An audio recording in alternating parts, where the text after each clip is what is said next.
Oh my god. Recent Destiny gameplay. There's actually special ammo spawns now, like there weren't before. What's up, everyone? We are back with more Destiny. We actually have a topic at hand today. This is the first time I've recorded Destiny in a while, too. And I still do okay, but I've always been known to be kind of boring to watch when I'm just playing by myself, playing multiplayer. Cause it's easier to get distracted when you're just doing your own thing. You know, you're in your own world, you're trying to get gameplay or whatever. This was specifically something that I had to get because I looked on my hard drive and had absolutely no games from this shit DLC multiplayer map thing, and that's the topic at hand today, which is Bungie is adding. Apparently, I have not actually tested this to verify yet, but apparently, according to at least a couple videos that I saw in a stream or two that are by a streamer or two, they added the Dark Below Crucible maps back into the regular map rotation, like the regular map rotation for the game. Like when you go to look for a lobby and it's like Control Clash, but you'll get Dark Below maps now in addition to the regular maps, which I think works in it. It's hard to tell whether this is a good idea or not. One, the maps for the DLC were absolutely awful. The Crucible maps were terrible. This Pantheon, the Black Garden on Mars, was the only decent to playable map, and the other two were complete and utter garbage. Sky Shock was so boring to play on. Destiny's not the game made for maps that are gigantic and open and outdoors. So that just didn't work from the get-go. And then the other maps, like, it's like symmetrical to me. It feels like no matter where you are on the map, you can run in this one direction and it's going to be the same thing as if you run in one direction on the other side of the map. It just feels like a giant circle, and I don't really enjoy it for 6v6 game modes. 3v3 and Rumble I haven't tried it on, but for 6v6 game modes like Control and Clash, it definitely is not very good.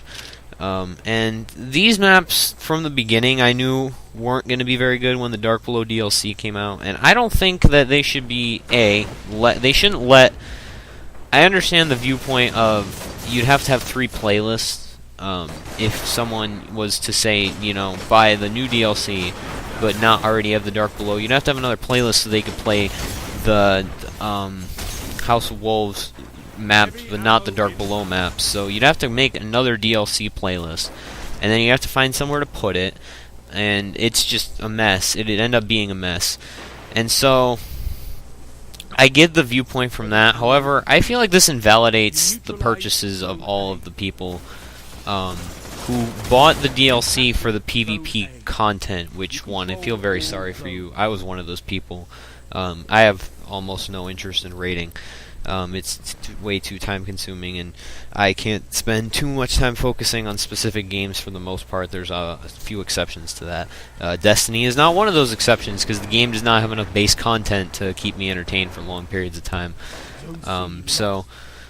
I was never one to be super interested in raiding. I never, was, down to do that. So I got it pretty much for the PvP aspect, and, hoping that it would add story, which, honestly, the story missions were slightly better than the actual story, but at the same time, they still felt a little, like, unfinished, let's say.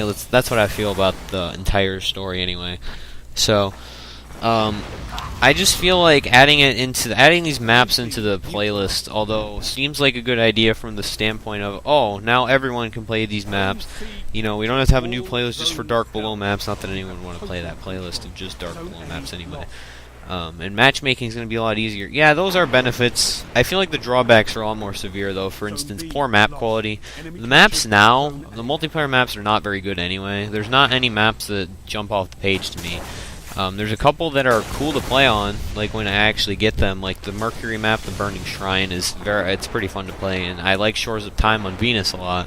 But other than that, a lot of the maps don't really excite me. Actually, the only other one I even somewhat enjoy playing on besides that are Firebase Delphi and, I can't remember the name of the other map. It's the outdoor map on Blind Watch on Mars, and Twilight Gap on Earth. There's like several maps in this game that I absolutely hate playing on, like Asylum on Venus, the Odyssey, I think it's called, on the moon, and the other 2 Earth maps, Exodus Blue and Rusted Lands. Those 4 maps are absolutely awful.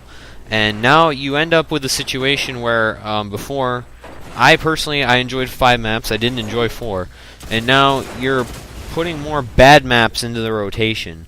So now it's even at a 6-6, and the House of Wolves playlist is going to be separate. So now you're put in a situation where if you, like, someone like me is going to have a half and half chance of getting a shit map and a good map. Before, the odds were in favor to get a map that I actually somewhat enjoyed playing on and could develop a valid strategy. A freaking Asylum on Venus is the worst map to try and strategize on ever, because you really can't strategize because it's completely like the events are random. You never know.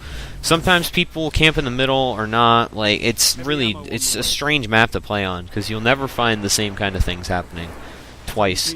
So I don't think this is a good idea. Eventually, I think I think overall it just irritates the people who actually bought the DLC, who care about Crucible and didn't just buy it for the raid anyway. And if they do this again for House of Wolves, I might altogether stop buying DLC because it's a little ridiculous. Because I'm not buying, although I'll buy House of Wolves because I am actually excited for Prison of Elders because it's not a raid activity and something you can jump in and out of kind of thing. And also, it's a PvE activity that actually has like a vendor and stuff, which I'm excited for because I like the PvE, I just don't like raids. I like the way the PvE functions, but that being said, if they continue to do this, there's like no reason for someone like me to buy the DLC if the story continues to suck on top of that, because just there's no reason to. Like, if all I'm doing is like I'm gonna buy it for the Crucible maps and then they add the Crucible maps into the rotation anyway, like, that's just not good, like, for business at all, because you're gonna drive away people who, like me, who buy it for the PvP purposes. And $20 is already, like, I'd revoke my pre-order, to be completely honest, if I hadn't already pre-ordered it on PlayStation Store, so there's no refunds. That was a mistake on my part, but again, I want to know what you guys think, if this even affects you. Probably won't, but let me know what you think down below. Some of you probably that didn't buy the DLC just be excited for more maps. These maps aren't anything good. Pantheon, this one's cool. Skyshock is a gigantic open barren wasteland map with like 3 or 4 buildings that don't have a lot going on besides ammo spawns. And the other one, I can't remember what it's called, is on the moon, and it's all indoors besides a little outdoor section where you spawn. And it's really weird to play because there's a lot of shotguns and snipers, so it's a weird balance. Let me know what you guys think, though, down below. I personally am going to wrap this up, and I think this is not good for business, and it's going to drive away a lot of people who play the DLCs just for PvP. So thanks for watching, everyone, and I will see you later. A single victory doesn't win a war, but it's a start. Good work.